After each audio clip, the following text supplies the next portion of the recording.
Projo sudah memutuskan untuk mendukung Prabowo tanpa arahan dari Jokowi. Dari keputusan Projo mendukung Prabowo tanpa arahan Jokowi, anggap saja momen ini adalah momen dari tamatnya Projo di dunia perelawanan politik. Mungkin Projo harus bubar dengan cara yang setragis ini, dengan cara-cara mereka sendiri, bahkan dengan keserakahan dan ketamaan mereka sendiri. Karena organisasi yang dinakodai oleh orang yang tidak tahu diri dan oportunis seperti Budiari dan Noel itu mereka nggak punya titik kepuasan. Mereka harus bubar tanpa membawa respek dari para relawan. Proses mendukung Pak Prabowo ini melalui proses yang panjang yang dilakukan oleh Projo sebagai organisasi masyarakat. Pak Jokowi itu bilang begini, menurut kami makna yang disampaikan Pak Presiden itu sudah jelas buat kami. Dan yang terakhir ini yang paling penting, gongnya 8 kali waktu membuka rakernas kami, sehingga 8 kali itu jadi tanda bahwa kita harus mendukung Pak Prabowo sebagai Capres 2024. Begitu, gong 8 kali itu yang penting. Diperlukan pemimpin memiliki keberanian, berani mengambil risiko, punya nyali, berani menghadapi tekanan negara-negara besar. Rakyat butuh pemimpin yang tidak banyak bicara, tetapi banyak kerja.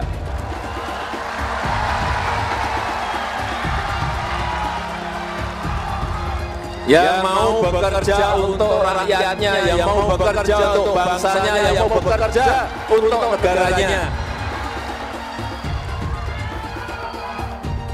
Kita membutuhkan sekali lagi pemimpin yang punya nyali besar, karena tantangan yang kita hadapi semakin kompleks. Dan ingat, pemimpin kita, presiden kita ini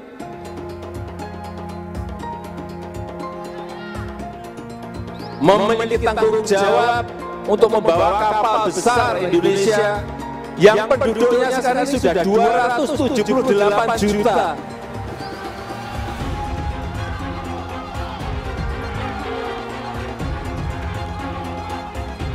Rakyat sekali lagi harus hati-hati memilih pemimpin yang akan menghadapi tantangan-tantangan yang tadi saya sampaikan. Ini memang pilpres terakhir Prabowo, karena dia sudah semakin tua dan tampak sudah sangat lelah. Pilpres tahun 2024 ini harus berkuasa atau tidak akan pernah sama sekali. Jadi kalau framing politik dinasti Jokowi itu meluas, maka orang juga akan memandang bahwa Ganjar mendukung politik dinasti itu. Yang paling dapat keuntungan untuk isu politik dinasti Jokowi itu akan membuat Anies mendapatkan momentum. Apalagi sekarang suaranya Anies itu turun terus dan tidak tertolong meski sudah berpasangan dengan Caimin. Lagi-lagi ada menteri dari Partai Nasdem yang tersangkut kasus korupsi. Cuma dalam kurun waktu 5 bulan saja, 2 menteri Partai Nasdem jadi tersangka kasus korupsi. Kita bakal menemukan suara Partai Nasdem ternyata benar-benar terus anjlok. Iya, benar-benar terus anjlok. Jadi, akankah Partai Nasdem mampu lolos ke Senayan? Apakah Partai Nasdem bakal mampu melampaui 4% suara yang jadi syarat ambang batas parlemen kita? Ya kita jujur aja ngomong, kalau Anda mau jadi presiden, wakil presiden, nah, kalau tanya sama saya, kamu mau jadi politisi, mau jadi apa sih? Ya kalau nggak beres negara ini, ya saya mau jadi presiden. Kan cuma jadi presiden bisa cepat membereskan itu.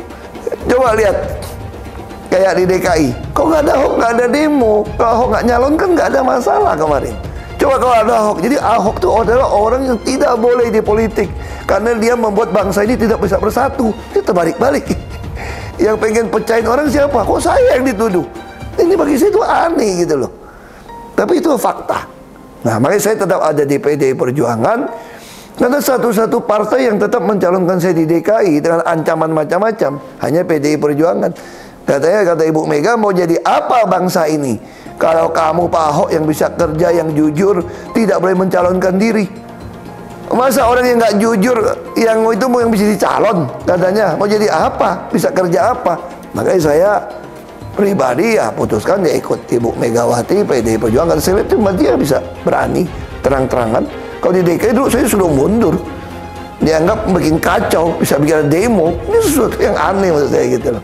Ya, Ibu Mega nggak boleh mundur, harus maju. Mau jadi apa bangsa ini katanya, kalau kamu ditekan untuk mundur. Nah itu yang saya sampaikan. Kader PDI Perjuangan Basuki Cahayapurnama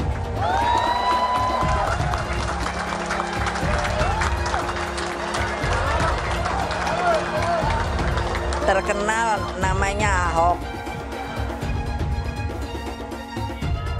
Kita bisa lihat karakter orang ketika ada di kekuasaan, dan kita harus berani tegas.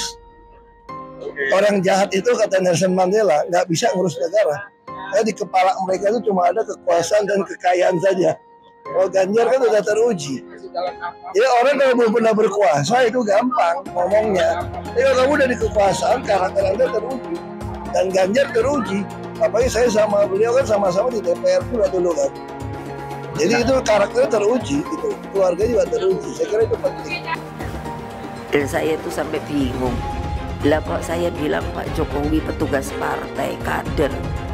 Loh kok saya diomongkan yang namanya katanya terlalu sombong. Itu adalah ADART di partai kita. Saya pun petugas partai. Sekarang kan amburadulnya apa? Ganti pemimpin dirubah dengan enaknya. Bagi saya coba, apa ndak pusing ya persoalan capres dan cawapres? Loh saya sendiri sampai bingung loh. Kan di media tiba-tiba dibilang gini, oh iya sudah ada persetujuan bahwa nanti Pak Prabowo jadi presidennya, Pak Ganjar jadi wakil presidennya. Aku terus di rumah melongo, ini yang ngomong si Sobo ya. Lah aku kok ketua umumnya malah nggak ngerti. Coba terus nggak usah didengerin. Lebih setuju lagi apa yang disampaikan calon presiden Pak Ganjar Pranowo. Tadi saya bisik-bisik ke beliau, Pak, nanti habis dilantik, besoknya langsung masuk ke kedaulatan pangan.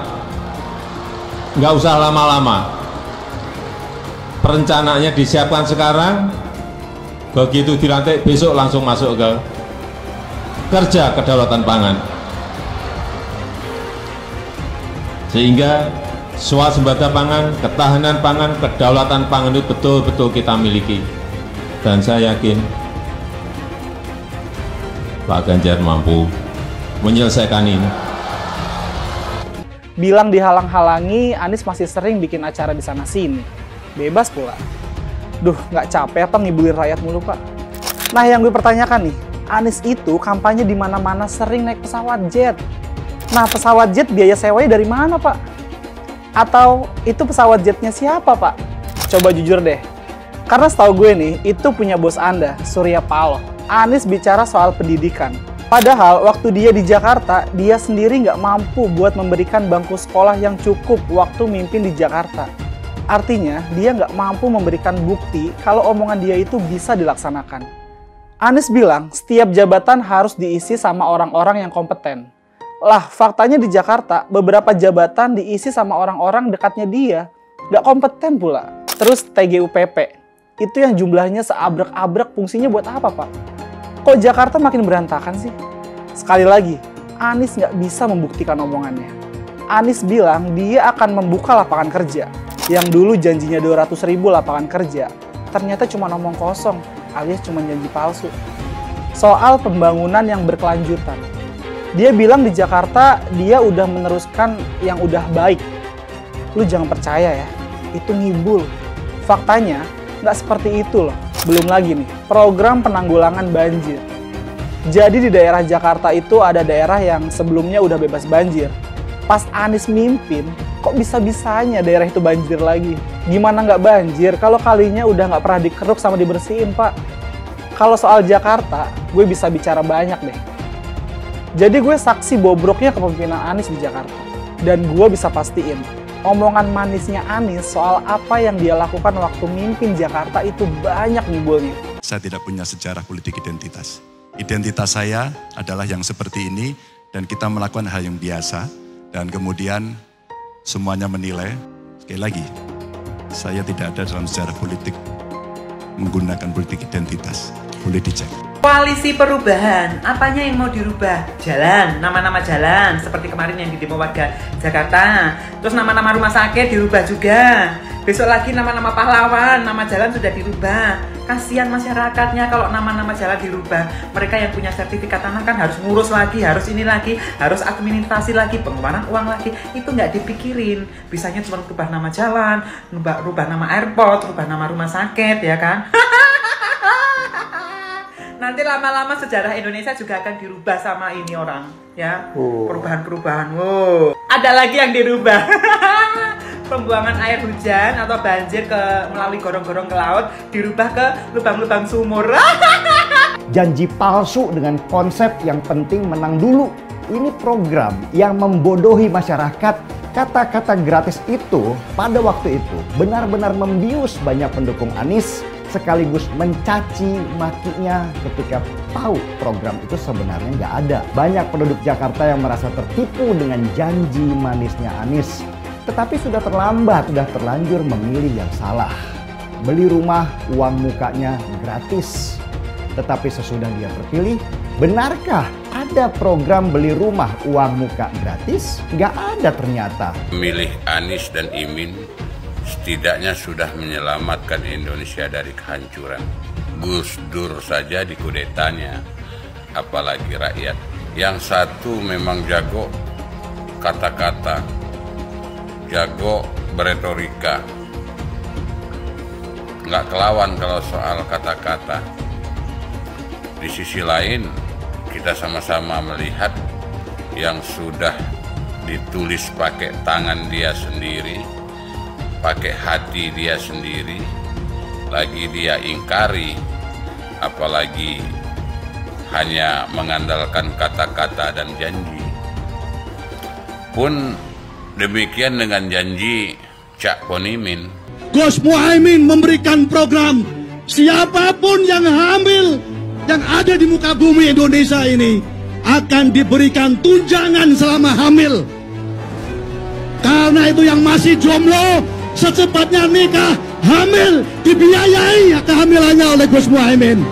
Akan mendapatkan subsidi, akan mendapatkan tunjangan rata-rata 6 juta selama kehamilan. Gus Muhaimin dan PKB menang.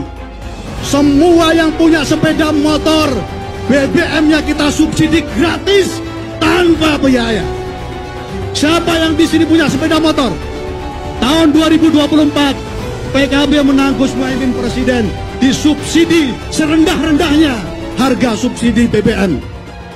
Kalau PKB sekarang bukan PKB Gus Dur, ini PKB Caimin. Jadi beda, PKB-nya sudah beda. Jadi nggak bisa lagi menurut saya, memang masih tetap jualan nama Gus Dur, itu ada larangannya jelas sekali. Tapi ya namanya orang masih mencuri-curi, kebiasaan kayaknya mencuri-curi. Mencuri partai, sekarang mencuri gambar. Gus Dur pendiri partai, orang yang dikatakan oleh Caimin sebagai guru politiknya, malah dikudeta, apalagi rakyat. Susah kan mau milih pemimpin seperti itu nanti? Pak Prabowo hari ini adalah calon presiden dari Partai Gerindra. Saya sampaikan berkali-kali bahwa saya tidak ingin menjegal, saya tidak mau menjadi orang yang dibawa untuk berhadapan dengan Pak Prabowo dan menghentikan Pak Prabowo. Saya tidak mau. Dan saya katakan itu kepada siapapun yang datang kepada saya untuk berbicara tentang calon presiden. Yang nanti anak saya dan anak-anak saya akan ingat itu. Nah, saya tidak mau mengkhianati, menikam pada orang yang dulu sudah bekerja, membantu, dan berjuang bersama. Bapak Politik Identitas Indonesia Anies Baswedan, Bapak Intoleransi Indonesia Anies Baswedan, jangan lupakan, jangan terlena, jangan sampai dia pecahkan kita dengan dagangan ayat dan mayatnya. Air itu turun dari langit, turunnya ke atap rumah langsung sumur bor, bukan ke sungai dan ke laut. Saya mensyukuri kenapa kalah, kenapa ditahan. Saya bersyukur atas itu semua. Saya coba bayangkan ya, kalau seandainya waktu itu kita menang gitu ya, hari ini belum tentu kita bisa nikmati seperti ini. Kita bersyukur 5 tahun Tuhan izinkan kasih ke orang yang pintar ngomong untuk kerja. Coba kalau kita bayangkan gitu ya, kalau kemarin saya masih jadi gubernur, ini saya udah turun ini. Tapi yang pintar ngomong itu dikira orang hebat kan? Ini lebih berbahaya tahun 2024, langsung ketahuan karakternya. Langsung ketahuan itu. Di saya juga ada kutipan Pak di kamar saya Pak. Tulisannya, Jakarta telah mengambil keputusan yang fatal. Jangan hanya konsentrasi pada pembangunan benda-benda mati yang indah difoto dan bisa ditunjukkan dalam 5 tahun hasilnya. Kalau kita mau menilai sebuah janji, maka lihat janjinya, lalu lihat kenyataannya. Dulu janjinya apa ya? Dan ini aneh, betul-betul aneh. Ini bukan kampanye, tapi saya sampaikan di sini. Di satu sisi menyiapkan jalur-jalur air untuk dikirim ke laut, di sisi lain di lautnya dipasang dengan pulau reklamasi. Tinggal tunggu waktu jadi rob, air balik. Dan ini melawan sunatullah. Kenapa? Air itu turun dari langit ke bumi, bukan ke laut. Harusnya dimasukkan ke dalam bumi, masukkan tanah. Di seluruh dunia air jatuh itu dimasukkan ke tanah, bukan dialirkan pakai gorong-gorong raksasa ke laut. Jakarta telah mengambil keputusan yang fatal. Bukan banjir, itu memang parkir air. Bukan banjir, itu memang parkir air. Masyarakat berkeliling dengan membawa toa untuk memberitahu semuanya, termasuk sirine. Aibon 82 miliar. Apa alat transportasi yang dimiliki oleh hampir setiap orang? Alat transportasi yang dimiliki semua orang adalah kaki. Kalau seandainya orang Jakarta percaya Pak Anies jadi gubernur pun, saya berani jamin kok dia akan lakukan normalisasi yang sama seperti saya lakukan kok. Gak usah bohong lah. Ketika air sampai di muara, maka siap untuk dipompa ke laut. Pancasila Soekarno, ketuhanan ada di pantai. Anak Tuhan dari mana? Kalau Yesus anak Tuhan, bidangnya siapa? Besok di seluruh wilayah Indonesia kami katakan dan Iblis hanya menggoda orang yang beriman. Makanya jarang-jarang orang kafir kerasukan setan. Yang kerasukan setan itu orang baik-baik. Jarang, saya belum pernah nengok Cina kerasukan setan. Pernah tak Ahok itu kerasukan setan? Enggak, setannya juga. Karena sesama setan dilarang saling menggoda. Karena di salib itu ada jin kafir. Karena di salib itu ada jin kafir. Karena di salib itu ada jin kafir. Haleluya. Kepalanya ke kiri apa ke kanan? Kepalanya ke kiri apa ke kanan? Tetap percaya salib itu lambang mulia, bukan jin. Kok ketawa? Aku nggak nyindir siapa-siapa loh. Saya nggak pernah mundur untuk kebenaran, keadilan, kejujuran, dan peri kemanusiaan. Gue nggak pernah mundur. Dan gue nggak pernah takut juga sama lu. Siapapun yang rasis, gue akan hadapin. Karena rasis itu tidak berperi kemanusiaan. Sama saya ditanya dulu kan, kamu nyesel nggak statement kamu di Pulau Seribu sehingga masih masuk penjara? Tidak pernah nyesel, karena saya mengatakan kebenaran. Anies merupakan antitesis daripada Pak Jokowi. Antitesis artinya bertolak belakang dengan Jokowi. Anies sudah menyatakan tidak akan melanjutkan semua program dari Pak Jokowi. Jadi semua pembangunan yang dilakukan oleh Pak Jokowi akan dihentikan oleh Anies jika Anies menjadi presiden. Lagi pula Anies didukung oleh khilafah, dan pendukung Anies adalah ormas seperti FPI dan HTI. Apa kita mau FPI dan HTI kembali di Indonesia jika Anies memimpin? Anies juga dikenal sebagai bapak politik identitas yang menghalalkan segala cara untuk menggapai kekuasaannya, termasuk menggunakan politik identitas berbasis agama. Lihatlah di kasus Ahok waktu itu. Kita sudah bisa melihat hasil kerja Anies selama 5 tahun di Jakarta. Tidak ada satupun janji yang dipenuhi dan tidak ada kinerja yang bisa dibanggakan. Dari DP 0%, OKOC, kelebihan bayar, Formula E, banjir, sumber resapan, jalan rusak, dan gonta-ganti nama jalan. Lihatlah rekam jejak Anies selama 5 tahun. Bayangkan Indonesia ke depan jika dipimpin oleh Anies. Dan bayangkan jika Anies menang. HTI dan FPI, ormas khilafah yang dibubarkan itu akan dikembalikan oleh Anies. Apakah kita mau Pancasila diganti jadi khilafah? Perkataan Ahok sudah terbukti dan Jakarta sudah menjadi korban. Jangan biarkan Indonesia menjadi korban kibulan Anies Baswedan. Umat minoritas, terutama kaum Tionghoa, tidak akan memilih Anies Baswedan.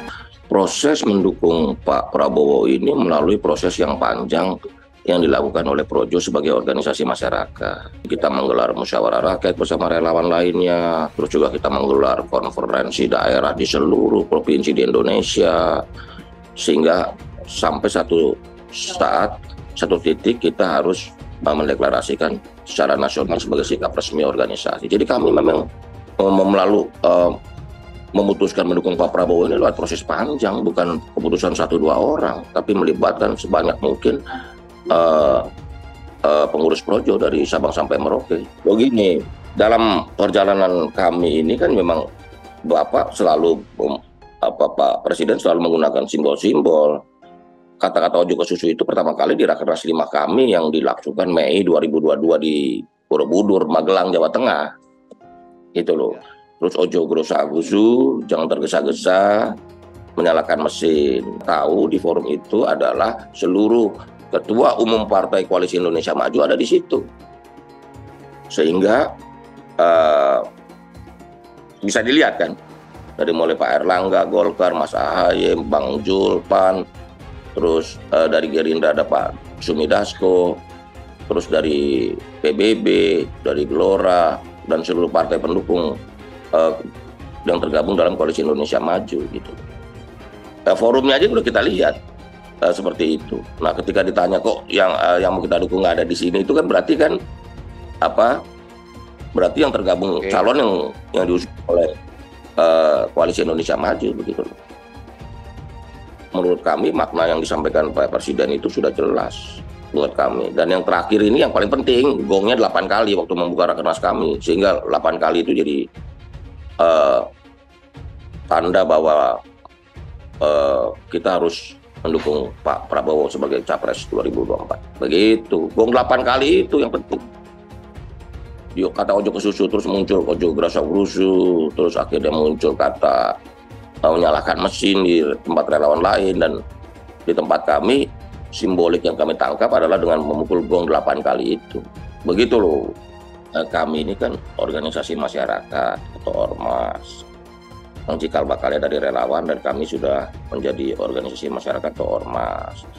Kami sadar betul, kami paham betul bahwa hak mencalonkan calon presiden dan calon wakil presiden itu adalah haknya partai politik. Kami serahkan sepenuhnya kepada Pak Prabowo dan teman-teman di partai kabinet Koalisi Indonesia Maju. Begitu loh. Biarlah mereka berembuk, mereka berdiskusi. Kami juga menyarankan beberapa nama, silakan aja. Bagi kami soal pasangan Pak Prabowo itu ranahnya partai politik dan Pak Prabowo sebagai. Kan kontestasi 2024 ini kan harus kita maknai sebagai sebuah perhelatan demokrasi yang kita harus jaga. Pesan Pak Presiden Joko Widodo pada pidato pembukaan Rakernas 6 sudah sangat jelas.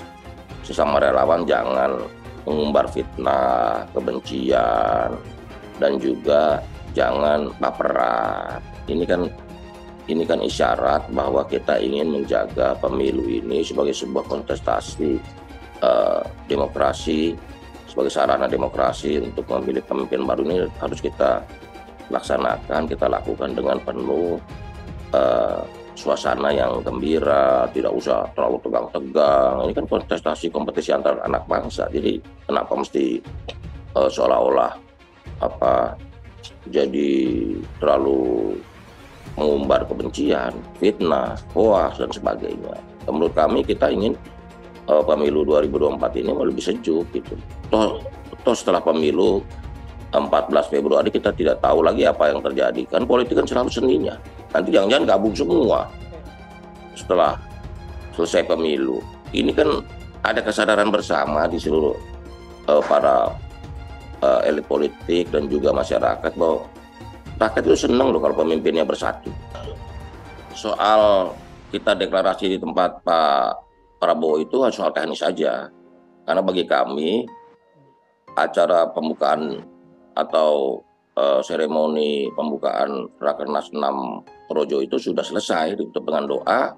Pak Jokowi meninggalkan arena, sehingga acara pembukaan Rakernas yang kita jadwalkan tanggal 14 hari Sabtu itu sudah selesai.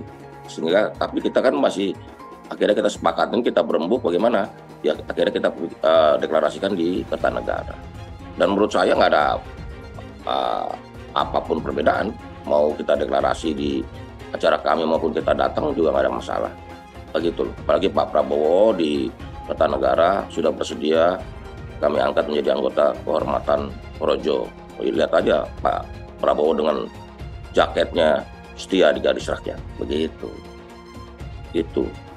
Rakyat tuh rindu, senang kalau satu, sehingga mungkin perbedaannya tinggal tanggal 14 Februari saja. Setelah itu kan kita juga banyak kemungkinan yang bisa terjadi. Menurut hemat kami, ya sudahlah, ini kan kontestasi pemilu 2024, 14 Februari sebagai arena, sarana untuk memilih pemimpin sesuai dengan kedaulatan rakyat. Karena suara rakyat itu yang menentukan di 2024. Begitu, Mas. Dulu Anies bisa menang karena menggunakan agama dan etnis. Isu agama, ras, dan antar golongan dinikmati oleh relawan Anies. Saat itu Anies didukung oleh FPI, HTI, dan pengasong khilafah lainnya. Pada akhirnya Ahok harus kalah, namun kekalahan dia adalah kekalahan yang membuka mata rakyat Indonesia bahwa masih ada orang-orang yang menang dengan cara menggunakan politisasi agama atau politik identitas berbasis agama. Ternyata banyak sekali orang yang dengan mudah terhasut lewat jalan-jalan seperti itu. Relawan Anies terutama dari FPI, HTI, PA212 seperti Bahar Smith dan Rizik Syihab selalu menghujat Cina, etnis Cina. Tapi saat ini negara Cina sudah menjadi nomor 1 di dunia. Saya bangga sebagai Cina. Etnis Tionghoa dicap sebagai pemberontak, sedangkan etnis Arab dianggap sebagai Tuhan atau tuan dari pribumi. Etnis Arab dipuja-puja dan dianggap sebagai dewa. Lihat saja Rizik Syihab dan Bahar Smith dipuja-puja, padahal mereka mengujar kebencian. Pengasong khilafah seperti Rizik Syihab, Bahar Smith, dan teman-teman, mereka hanya buat gaduh di Indonesia. Sedangkan negara yang mereka sanjung-sanjung itu, Arab Yaman, masih belum maju dan masih terbelakang. Saya percaya Indonesia dengan mayoritas pribumi juga akan menjadi negara maju. Seharusnya Arab Yaman belajar dari negeri Cina, seperti kata kitab suci. Belajarlah sampai ke negeri Cina. Anies dan juga pendukung Anies seperti Rizik Syihab, Bahar Smith, dan kelompok-kelompok HTI dan FPI harus belajar ke negeri Cina supaya tidak lagi melakukan kelebihan bayar. Yang jelas saya memilih pribumi, bukan yang dari Yaman. Ganjar jelas pribumi, nasionalis, dan pasti akan melanjutkan visi dan misi dari Pak Jokowi. Suara Ahok merepresentasi warga minoritas, dan etnis Tionghoa mendukung Ganjar Pranowo. Ahok pasti akan mendukung Ganjar, karena Ahok anti radikalisme. Ahok yang jelas tidak akan mendukung Anies Baswedan, karena Anies Baswedan didukung oleh kelompok khilafah, HTI, dan FPI, ormas terlarang itu. Anies merupakan antitesis daripada Pak Jokowi, dan diragukan kenasionalisannya, apalagi pribumiannya. Antitesis artinya bertolak belakang dengan Jokowi. Anies sudah menyatakan tidak akan melanjutkan semua program dari Pak Jokowi. Jadi semua pembangunan yang dilakukan oleh Pak Jokowi akan dihentikan oleh Anies jika Anies menjadi presiden. Lagi pula Anies didukung oleh khilafah, dan pendukung Anies adalah ormas seperti FPI dan HTI. Apa kita mau FPI dan HTI kembali di Indonesia jika Anies memimpin? Anies juga dikenal sebagai bapak politik identitas yang menghalalkan segala cara untuk menggapai kekuasaannya, termasuk menggunakan politik identitas berbasis agama. Lihatlah di kasus Ahok waktu itu. Kita sudah bisa melihat hasil kerja Anies selama 5 tahun di Jakarta. Tidak ada satupun janji yang dipenuhi dan tidak ada kinerja yang bisa dibanggakan. Dari DP 0%, OKOC, kelebihan bayar, Formula E, banjir, sumber resapan, jalan rusak, dan gonta-ganti nama jalan. Lihatlah rekam jejak Anies selama 5 tahun. Bayangkan Indonesia ke depan jika dipimpin oleh Anies. Dan bayangkan jika Anies menang. HTI dan FPI, ormas khilafah yang dibubarkan itu, akan dikembalikan oleh Anies. Apakah kita mau Pancasila diganti menjadi khilafah? Bagian Indonesia Timur yang mayoritas non-muslim seperti Bali tidak akan setuju dengan khilafah atau sistem khilafah. Mungkin Indonesia akan bubar jika Anies menjadi presiden. Perkataan Ahok sudah terbukti dan Jakarta sudah menjadi korban. Jangan biarkan Indonesia menjadi korban kibulan Anies Baswedan. Umat minoritas, terutama kaum Tionghoa, tidak akan memilih Anies Baswedan. Saya yakin karma Ahok mengejar Anies Baswedan. Dulu Anies memainkan politik identitas kepada Ahok. Sekarang Anies dipertanyakan kepribumiannya karena dia teriaman. Itu saja opini saya hari ini. Tuliskan opini kalian tentang Anies Baswedan. Jika kalian setuju dengan pendapat saya di video ini, pastikan kalian menekan like di video ini dan bagikan video ini ke teman dan family Anda supaya mereka semua mengetahui tentang informasi ini.